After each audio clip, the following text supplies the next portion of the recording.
السلام علیکم یا نبی اللہ وعلی آلہ و اصحابہ یا نور اللہ۔ پیارے عزیز اور محترم بھائیو، جیسے کہ آپ کو معلوم ہے کہ 7 ستمبر کو عقیدہ اہل سنت ختم نبی صلی اللہ تعالیٰ علیہ وسلم کانفرنس کی گئی، جس میں متعدد قادیانیوں کو کافر قرار دیا گیا۔ ان پر اجماع امت قرآن پاک سے دلیلیں دیکھ کر ان قادیانیوں کو کفر کا فتویٰ دیا گیا۔ ختم النبی صلی اللہ تعالیٰ علیہ وسلم کے بارے میں کچھ وضاحت سنیں گے۔ لفظ ختم النبیین یہ ختم سے بنا ہے، اس کا مطلب ہے مہر لگانا۔ جیسے اللہ تبارک و تعالیٰ نے قرآن پاک میں ارشاد فرمایا، ختم اللہ علی قلوبہم وعلی سمعہم، اللہ پاک نے ان کافروں کے دلوں اور کانوں پر مہر لگا دی۔ اللہ تبارک و تعالیٰ قرآن پاک میں ارشاد فرماتا ہے، ما کان محمد ابا احد من رجالکم ولکن رسول اللہ وخاتم النبیین، محمد تمہارے مردوں میں سے کسی کے باپ نہیں لیکن اللہ کے رسول ہیں اور سب نبیوں میں پچھلے اور آخری نبی ہیں۔ جہاں ایک اوتھی معنی لیا گیا ہے، لہذا آپ حضور صلی اللہ علیہ وسلم کو کسی کی نبوت ملنا ممکن نہیں۔ اس آیت میں معلوم ہوا کہ میرے آقا کریم علیہ السلام آخری نبی ہیں۔ پھر اللہ تبارک و تعالیٰ نے دوسری آیت نازل فرمائی، ثم جاءکم رسول مصدق لما معکم لتؤمنن به ولتنصرنه، پھر تشریف لائے تمہارے پاس وہ رسول جو تمہاری کتابوں کی تصدیق کرے تو تم سب نبی اور ان پر ایمان لانا، ان کی مدد کرنا۔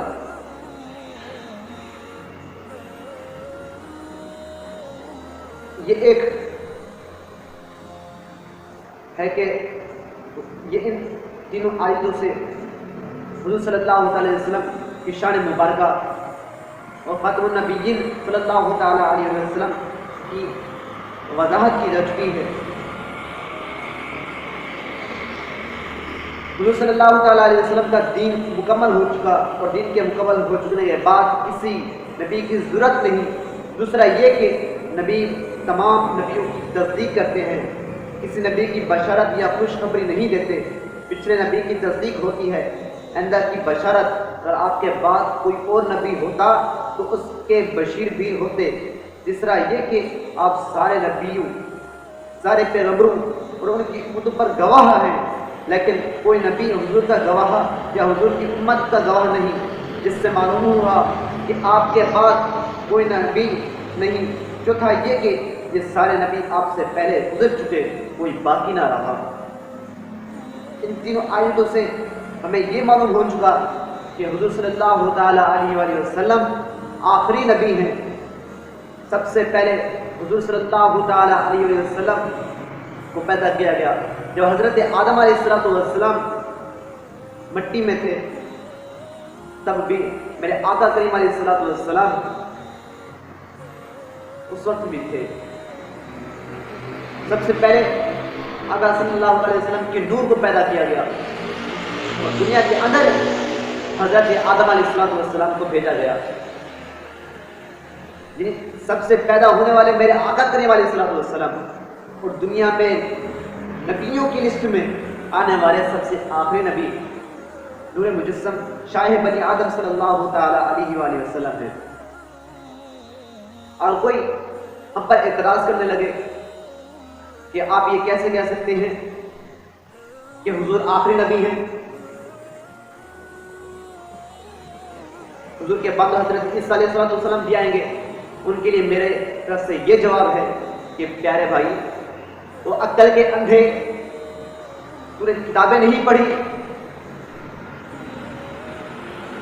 کتابوں کی طرف تو جاتا نہیں ہے، علم دین کی طرف تو جاتا نہیں ہے، بھوکنے کے لیے تو یہاں پر آ جاتا ہے، دلیلیں مانگنے کے لیے تو یہاں پر آ جاتا ہے، انکار کرنے کے لیے تو یہاں پر آ جاتا ہے۔ علم ٹکے گا نہیں ہے تیرے پاس، باتیں کرنے کے لیے ہمارے پاس آ جاتے ہو۔ آئیے میں آپ کی کتاب سے جواب دیتا ہوں۔ میرے آقا کریم علیہ الصلوۃ والسلام سب سے پہلے نبی ہیں اور آخری نبی ہیں۔ اگر کوئی یہ کہے کہ حضرت عیسیٰ علیہ السلام بھی تشریف لائیں گے، تو عقل کے اندھے حضرت عیسیٰ علیہ السلام آئیں گے، اور حضرت عیسیٰ علیہ السلام اس دنیا سے اٹھا دیے گئے تھے۔ تو آپ صلی اللہ تعالی وسلم کے امتی بن کر آئیں گے اس دنیا میں، اور حضرت مہدی رضی اللہ تعالی عنہ کی اگر مدد کریں گے۔ جب قیامت قائم ہونے والی ہوگی تب حضرت عیسیٰ علیہ السلام آئیں گے۔ اس وقت چوتھے آسمان پر حضرت عیسیٰ علیہ السلام تشریف فرما ہے۔ جب قیامت قائم ہوگی تو دجال کا حملہ دنیا پر ہوگا، حضرت مہدی علیہ السلام کی مدد کریں گے۔ حضرت عیسیٰ علیہ السلام آ کر حضرت محمد صلی اللہ علیہ وسلم کی امتی بنیں گے، کلمہ پڑھیں گے۔ حضرت عیسیٰ علیہ السلام پہلے نبی ہیں لیکن نبوت کا دعویٰ نہیں کریں گے کیونکہ وہ پہلے ہی نبی ہیں۔ حضور صلی اللہ علیہ وسلم کے امتی بن کر اس دنیا میں تشریف لائیں گے اور اس امت کو دین کا پیغام دیں گے، دین محمدی صلی اللہ علیہ وسلم کی شریعت کو عام کریں گے، حضور کی محبت کو عام کریں گے، مددگار ہمارے لیے بن کر آئیں گے۔ تو عقل کے اندر تم یہ کہاں سے فتویٰ لگا سکتے ہو؟ پڑھنا وڑھنا تو تجھے ہے نہیں، بس دلیلیں مانگنے کے لیے آ جاتے ہو، انکار کرنے کے لیے آ جاتے ہو، تہمتیں لگانے کے لیے آ جاتے ہو، ایک ٹکے کا علم تمہارے پاس ہے نہیں۔ عقل کے اندر کچھ کتابوں کا مطالعہ کر لیتے، کچھ پڑھ لیتے، ایک ہوتے ہیں نا پڑھے لکھے بھی جاہل، ہاں علم تو ہوگا لیکن ختم اللہ علی قلوبہم وعلی سمعہم وعلی ابصارہم، یہ آیت تو آپ نے پڑھی ہوگی، اس کا ترجمہ تو سنا ہی ہوگا آپ نے۔ میں تو یہ کہوں گا کہ ان کے آنکھوں کے آگے پردہ ہے، ان کے کان بہرے ہو چکے ہیں، دن کی تکلیف ان کو کچھ اثر کرتے نہیں ہیں، ان کے دل سیاہ ہو چکے ہیں، گناہ کر کر کر کر کے اتنے دل سیاہ ہو چکے ہیں کہ نیکی کی بات اثر ہی نہیں کرتی، اور خاک کرے گی تمہارے دل پر اثر۔ جب ایک نبی کی شان میں اتنا بڑا دعویٰ کر سکتے ہو کہ اور نبی آئے گا، جب میرے آقا علیہ السلام نے فرمایا لا نبی بعد، میرے بعد کوئی نبی نہیں آئے گا، کوئی نبی نہیں آئے گا میرے بعد، اور میرے بعد کوئی دوسری امت بھی نہیں آئے گی۔ میرے آقا کریم علیہ السلام نے خود ارشاد فرمایا کہ میرے بعد کوئی نبی نہیں آئے گا، بات ختم۔ جو میرے آقا صلی اللہ تعالی علیہ وسلم نے ارشاد فرما دیا۔ قیامت آ سکتی ہے لیکن میرے آقا کریم علیہ السلام کے بعد کوئی نبی نہیں آ سکتا۔ یہ دنیا ادھر کی ادھر ہو سکتی ہے لیکن میرے آقا کریم علیہ السلام کا فرمایا ہوا ہر ایک لفظ تبدیل نہیں ہو سکتا۔ میں آپ سب سے یہ گزارش چاہوں گا کہ میرا نبی آخری بھی ہے اور پہلے بھی ہے، یہ ہمارا ایمان ہے۔ جیسے آقا کریم علیہ السلام کو ماننا ہمارے لیے فرض ہے، اسی طرح حضور صلی اللہ علیہ وسلم کو آخر میں بھی ماننا بھی فرض ہے۔ حضور کی تمام صفات کو ماننا ہمارے لیے ضروری ہے۔ پھر آقا کریم علیہ السلام نے فرمایا واقعی الصلاۃ، نماز قائم کرو، نماز میری آنکھوں کی ٹھنڈک ہے۔ اللہ تبارک و تعالیٰ نے بھی ارشاد فرمایا وآتوا الزکاۃ واقیموا الصلاۃ، زکات دو، روزے رکھو۔ ان سب چیزوں کا ماننا جاننا ہمارے لیے بہت ضروری ہے میرے اسلامی بھائیوں، بہت ضروری ہے۔ اگر ہم حضور کو نہ مانیں تو ہمارا ایمان ہی گیا، ہم مسلمان کس چیز کے؟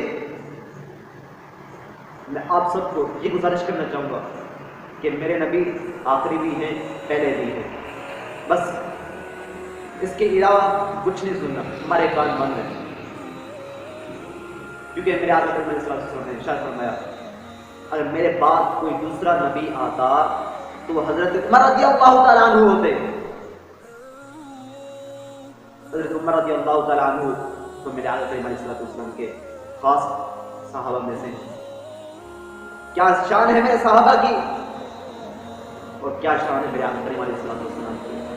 وَرَفَعْنَا لَكَ ذِكْرَكَ، کیونکہ میرے اللہ تبارک و تعالیٰ نے میرے آقا کریم علیہ السلام کی شان بہت بلند رکھی ہے۔ اللہ پاک سے دعا ہے کہ ہمیں حضور صلی اللہ علیہ وسلم کو اپنے دل و دماغ سچے یقین سے ایک ماننے اور آخری ماننے کی توفیق عطا فرمائے، اور ہمیں عقیدہ اہل سنت پر مضبوط جمع رہنے کی توفیق عطا فرمائے۔ وآخر دعوانا